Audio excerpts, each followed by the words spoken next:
샬롬, 주님의 평강이 사랑하는 우리 성도님들의 삶에 가득하시기를 간절히 빕니다. 지난 수요일에 우리 데살로니가 전서를 마쳤고요. 또 목요일부터 데살로니가 후서 말씀을 함께 읽고 있습니다. 데살로니가를 급하게 떠나왔던 바울은 이 디모데를 통하여 이 데살로니가 교인들이 이 환난 속에서도 믿음을 잘 지키고 있다라는 소식을 듣고 이 기쁨으로 첫 번째 편지를 썼었습니다. 이 첫 번째 편지인 데살로니가 전서가 이 데살로니가 교인들에게 전해진 이후 머지않은 시점에 이 바울은 두 번째 편지를 써야겠다라는 필요성을 느꼈습니다. 바로 우리가 읽고 있는 이 데살로니가 후서가 그 두 번째 편지입니다. 바울이 이 두 번째 편지를 보낸 구체적인 이유는요, 우리 2장에서부터 자세히 나타날 것입니다. 오늘 우리가 함께 살피는 이 데살로니가 후서 1장의 내용을 살펴보건대 이 바울과 데살로니가 교인들 사이의 관계는 매우 좋았던 것으로 보입니다. 이 데살로니가 교회에서는 이 바울의 사도권을 의심하거나 혹은 바울에게 적대적인 태도를 보이는 사람들은 없어 보입니다. 1장에서 바울은 이 계속되는 환난과 핍박을 견디고 있는 이 데살로니가 교인들을 바라보며 하나님 앞에 감사를 드렸고, 또 마지막 때에 있을 하나님의 공의로운 심판에 대해서 이 1장에서는 이야기하였습니다. 지난 편지와 같이 이 1절에는요, 이 편지를 쓰는 사람들이 누구인지, 또 이 편지를 받는 사람들이 누구인지를 밝히고 있습니다. 이 편지는 이 첫 번째 편지와 마찬가지로 바울, 실로아노, 디모데가 썼습니다. 이미 아시는 것처럼 이 실로아노는 사도행전에서 신라라고 기록되었던 인물입니다. 바울은 이전 편지에서 그랬던 것처럼 이들에게 하나님과 또 예수 그리스도부터 오는 그 은혜와 평강이 가득하기를 빌어 주었습니다. 3절에서 바울은요, 다시 한번 이 데살로니가 교인들을 두고 하나님께 감사드린다라고 말합니다. 그런데 그 표현을 자세히 살펴보시면 바울은 단순히 감사드린다라고 말하는 것이 아니라 당신들을 두고 하나님 앞에 감사드리는 것이 당연하다, 마땅하다 강조하고 있습니다. 참 누군가를 생각하면서 당신들 생각하면 내가 하나님 앞에 감사하는 게 마땅합니다, 당연합니다, 참 이렇게 고백할 수 있다는 게 참 아름다운 고백인 것 같습니다. 또 아마 이런 이야기를 받아들였던 이 데살로니가 교인들 마음에 얼마나 위안이 됐을까요?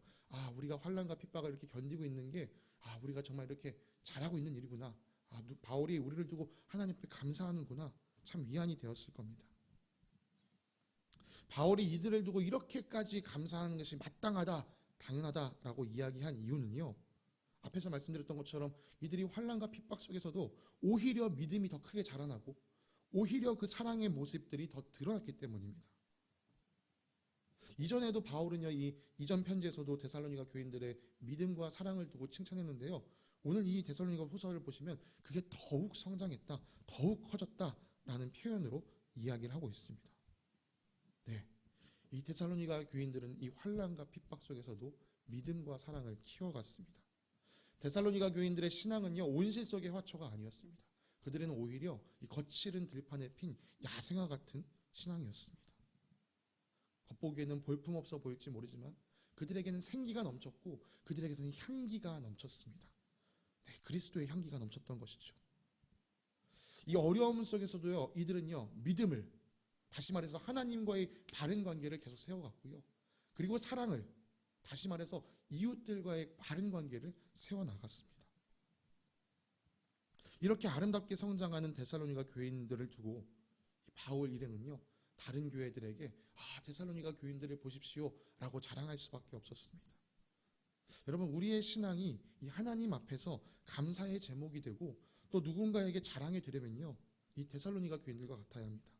하나님과의 바른 관계를 끊임없이 세워나가고 이웃과의 바른 관계를 세우는 것이 우리의 바른 신앙을 통해 나타나야 될 모습인 것이죠. 계속해서 5절을 살펴보도록 하겠습니다. 우리가 읽는 이 세번역 성경은 이 5절을요, 이른이라는 말로 시작합니다. 우리 한글을 사용하는 우리 입장에서는 이, 저, 그, 이와 같은 이 지시대명사를 보면요, 이 내용을 어떻게 이해해야지 생각할 때 쉽게 우리는 그 앞의 내용으로 넘어갑니다. 그래서 우리는 이 5절을 읽고 이 일은 이 일이 뭐지 생각하려면 그 앞에 있는 4절, 3절 여기를 살펴보게 됩니다. 그러나 사실 이 성경이 쓰여진 헬라어 원어를 살펴보면 이 문장은 그렇게 해석하는 것이 그렇게 해석하지 않는 것이 더 낫습니다. 왜냐하면 이 문장은요, 이 글쓴이가 특별히 강조하고 싶은 내용을 이 맨 앞에 끌어온 이 강조법이기 때문이죠. 따라서 이 일은 이것이 무엇인지 정확히 이해하려면 오히려 그 뒤의 내용들을 차근차근 살펴봐야 합니다. 5절 하반부터요, 바울은요, 데살로니가 교인들이 당한 고난이 하나님 나라를 위한 고난이었다라고 말합니다. 이걸 좀 더 이해하기 쉽게 표현한다면 그들이 당한 고난은 이 하나님 나라 시민권을 얻는 고난이라고 할 수 있습니다. 그것을 얻었기 때문에 받는 고난이라고 할 수 있는 것이죠. 이 세상에서 고난을 즐거워할 사람은 아무도 없습니다. 할 수만 있으면 고난을 피하고 싶은 것이 인지상정이죠. 그러나 저는 여러 번 이 자리에서 여러분들에게 말씀드렸습니다. 성경은 분명하게 예수님을 믿고 따라가는 길은 고난이 있다라고 말한다는 거죠. 예수님께서 이렇게 말씀하셨습니다. 누구든지 나를 따라오려거든 자기를 부인하고 제 십자가를 지고 나를 따라오너라.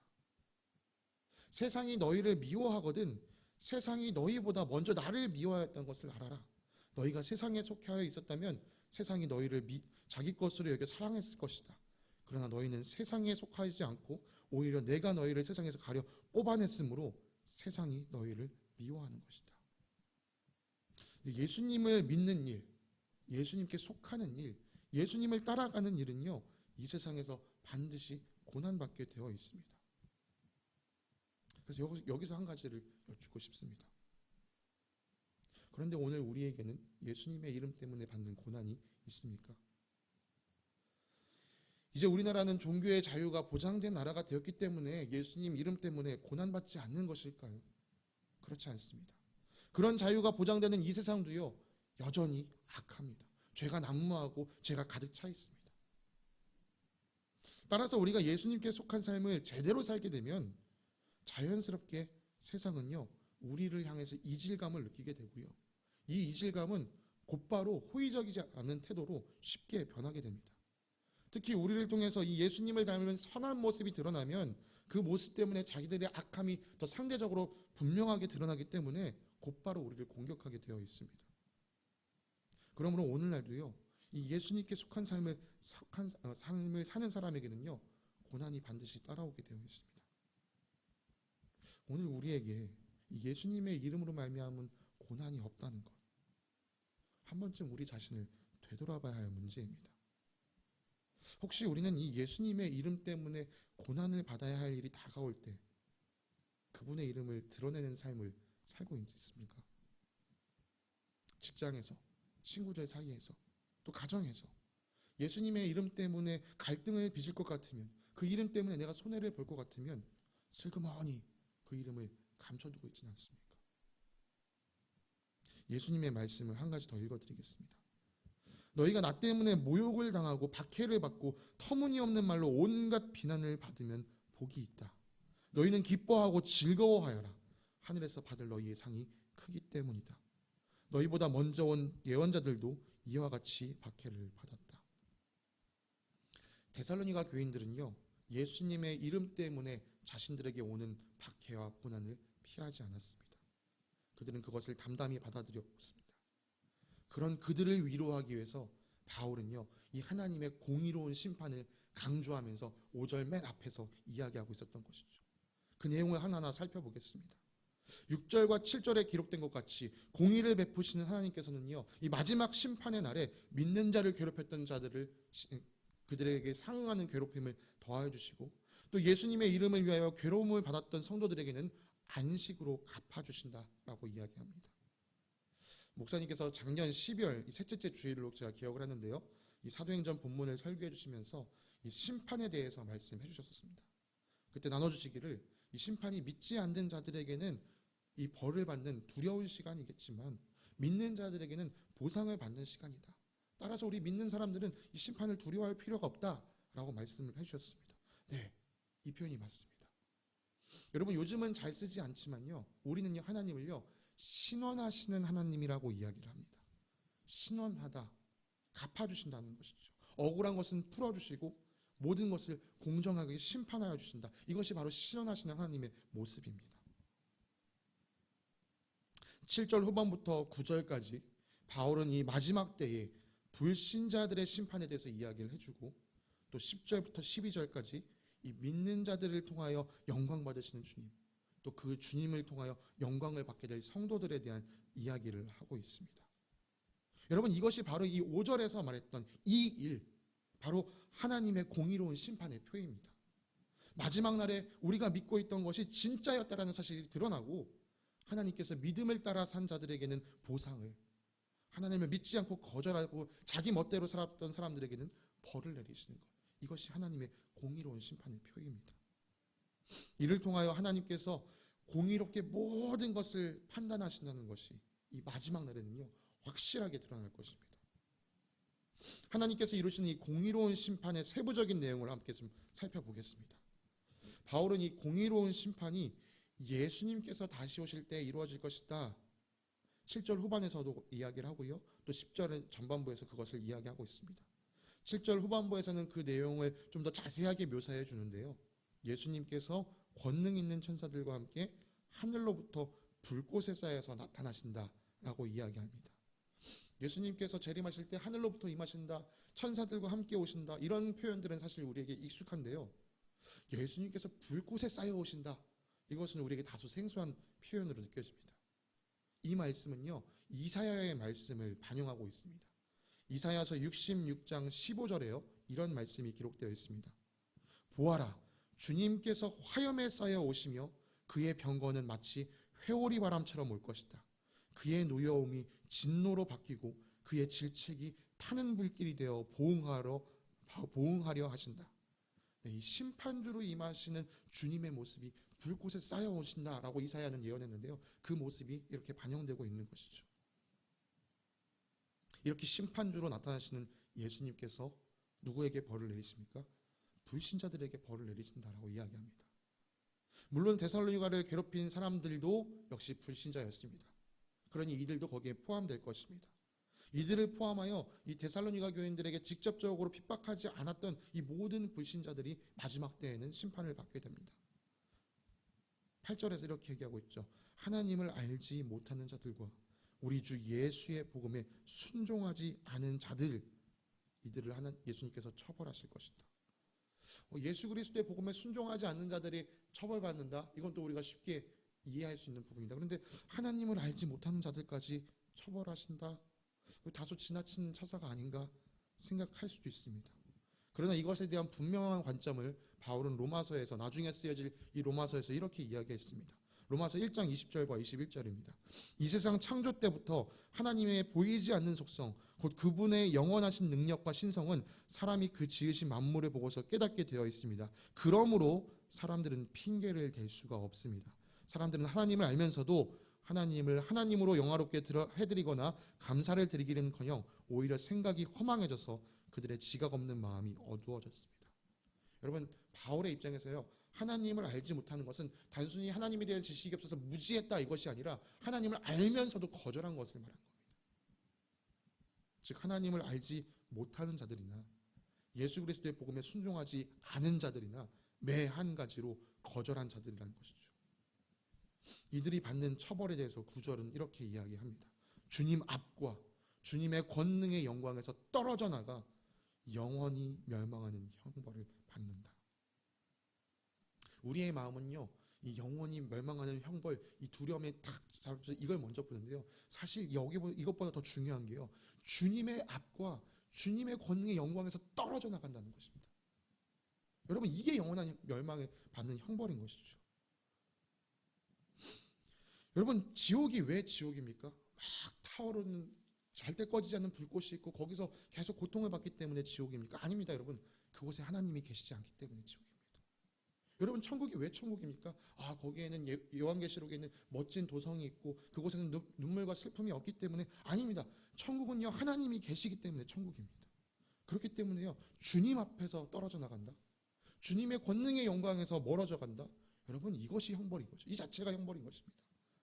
반대로 주님 앞에 있는 것, 주님의 영광 안에 머무는 것, 그 자체가 우리에겐 엄청난 상이 됩니다. 이것이 10절부터 이어지는 내용을 통해서 더욱 분명하게 나타납니다. 여러분, 주님이 오시면 주님은 주님을 믿는 자들을 통해 영광과 찬양을 받게 되실 것이다 라고 얘기합니다. 아마도 우리는 이렇게 찬양하게 되지 않을까 싶습니다. 와, 주님 정말 약속대로 이루어 주셨군요. 주님 말씀하신 그 모든 것이 지금 이루어지고 있군요. 그리고 12절을 한번 바라보시길 바랍니다. 주님이 우리를 통해 영광 받으시고 딱 그치는 것이 아니고요, 예수님을 믿는 우리도요, 그리스도 안에서 영광을 받게 하신다라고 기록되어 있습니다. 네, 우리 믿는 자들이 받을 영원한 상인 것이죠. 믿는 자로 이 자리에 계신 여러분, 그래서 우리는요, 이 11절 말씀을 주목하여 살펴봐야 합니다. 바울은 이미 부름받은 자들을 위해 이렇게 기도했습니다. 우리 하나님께서 여러분을 그의 부르심에 합당한 사람이 되게 해주시며 또 그의 능력으로 모든 선한 뜻과 믿음의 행위를 완성해 주시기를 빕니다. 여러분, 우리는 하나님의 부르심에 합당한 사람이 되어야 합니다. 우리의 삶을 통해서 하나님의 모든 선한 뜻과 믿음의 행위를 이루어야 합니다. 그런데요, 여러분, 제가 지금 드린 말은 반은 맞고 또 반은 생각해봐야 할 부분이 있습니다. 우리는 하나님의 부르심에 합당한 사람이 되어야지만 스스로 그렇게 될 수 없습니다. 우리의 삶을 통하여 하나님의 모든 선한 뜻과 믿음의 행위를 이루어야지만 스스로 그것을 이룰 수 없습니다. 그래서 바울이 이렇게 기도한 것이죠. 하나님께서 여러분을 통하여 그렇게 해주시기를 빕니다. 여러분, 이 모든 일을 이루시는 주체가 누구십니까? 하나님이십니다. 우리는 스스로 하나님 앞에 합당한 사람이 되는 것도 아니고, 우리는 스스로 우리는 스스로 이 모든 선한 뜻과 믿음의 행위를 완성하는 것도 아닙니다. 철저히 우리는요, 하나님께 우리를 맡겨드려서 그분의 뜻에 순종함으로 그런 것들을 하나하나를 이루어가는 것이죠. 우리가 오직 주체적으로 할 수 있는 것은 이제 순종하는 것 하나뿐입니다. 우리가 순종해야 할 그 뜻 하나님께 있습니다. 모든 그 뜻을 결정하는 것은 우리가 하나님께만 맡겨둬야만 합니다. 그래서 12절을 또 자세히 살펴보시면요, 하나님께 영광을 돌리는 일도, 우리가 그리스도 영광 안에 은혜 안에 들어가게 되는 것도요, 우리가 주체적으로 하는 것이 아니라 우리 하나님과 주 예수 그리스도의 은혜 안에서 이루어진다고 얘기합니다. 바울은요, 데살로니가 교인들에게요, 철저하게 하나님 앞에 집중하는 삶, 하나님만을 주인으로 모시는 삶, 내 삶의 주체가 내가 아니라 하나님이시라는 것을 가르치고 있습니다. 사랑하는 성도님들께 다시 한번 묻습니다. 당신의 주인, 당신의 왕은 누구십니까? 여러분, 우리는 이 질문에 나의 주인은, 나의 왕은 하나님이십니다라고 대답해야만 합니다.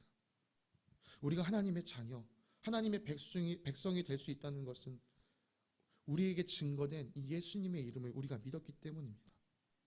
이제 하나님께서요, 우리의 왕이라고 인정하신다면 모든 주권을 하나님께 맡겨야 합니다. 내 삶의 주인, 내 삶의 주체는 하나님이십니다. 나는 하나님의 뜻을 따라갈 뿐입니다 라고 고백해야 합니다. 여러분, 그렇게 고백하신다면요, 예수님의 이름 때문에 고난받는 것, 이것의 질에 겁먹어서 피해서는 안 됩니다. 예수님의 이름 때문에 고난받는 일에 당당하게, 그리고 오히려 기쁘게 그 자리에 나아가야 합니다. 이 고난을 받아내면서 우리는 하나님에 대한 믿음을 더욱더 키우고 함께 고난받는 자들의 지체들에 대한 사랑을 키워내야 합니다. 이 설교를 준비하면서 이제 10년도 더 지난 제 옛날 군대 생활이 떠올랐습니다. 여러분, 군인들은 여러 가지 훈련을 받습니다. 진짜 어떤 훈련들은요, 이를 악물고 버티고 참아야 하는 것들이 있습니다. 그런데 그런 훈련을 통해서요, 지휘관을 더 신뢰하게 됩니다. 아, 그래, 우리 저 분대장이 하는 말대로 따라가면 이거 이겨낼 수 있을 거야. 여러분, 그리고 옆에 있는 전우들을요, 더 끈끈하게 생각하게 됩니다. 야, 일어나, 가자, 우리 끝까지 가자.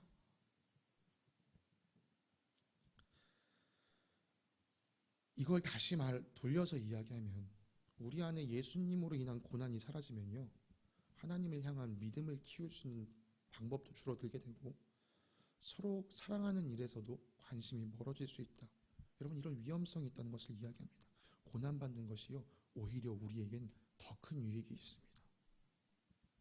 사랑하는 겨자씨교회 성도님들, 우리 예수님의 이름으로 인한 고난에 함께 동참합시다. 이미 고난받는 자들을 위로하여 주고 또 앞으로 고난받을 자들을 격려해 줍시다. 우리가 이렇게 예수님의 빛을 아름답게 빛내면요, 비로소 우리는 그 고난 가운데 우리가 단단한 다이아몬드가 되고 있구나, 이것을 깨닫게 될 것입니다. 주님 앞에서 이 빛나는 아름다운 보석이 되기를 간절히 소망합니다. 오늘 말씀을 기억하시면서 함께 부르실 찬송은 찬송가 336장 환난과 핍박 중에도입니다. 우리 찬송가 336장 환난과 핍박 중에도 우리 1절과 2절을 함께 부르시겠습니다. 환난과 핍박 중에도 성도는 신앙 지켰네.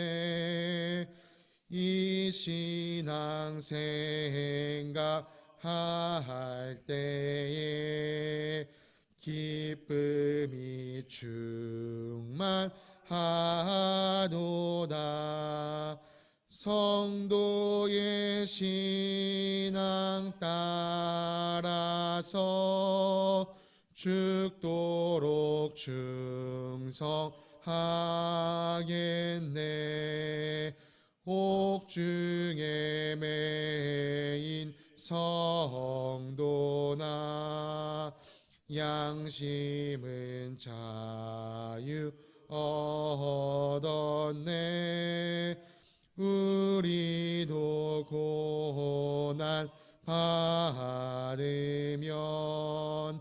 죽어도 영광 되도다. 성도의 신앙 따라서 죽도록 충성하겠네.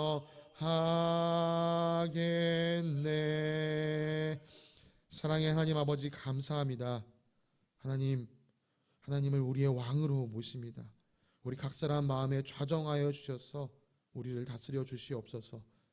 예수님을 따라가는 길이, 그 삶이 때로는 힘든 고난길이라 할지라도 이 길 끝에서 주님께서 우리를 팔 벌려 맞아주시며 모든 것을 갚아주실 것을, 아니 갚아주신 것을 넘어서 더욱더 풍성해 하실 것을 믿으며 소망으로 나아가기를 원합니다. 환난과 핍박 중에도 예수님의 제자, 하나님의 자녀, 성도는 믿음을 끝까지 지켜나가는 것임을 우리가 다시 한번 말씀을 통해 기억합니다. 성령님, 우리가 하나님 앞에서 합당한 삶을 살아갈 수 있도록 우리 가운데서 역사하여 주시옵소서. 우리에게 놀라운 일을 이루시는 주님께 감사드리며 거룩하신 예수 그리스도의 이름으로 기도드립니다. 아멘.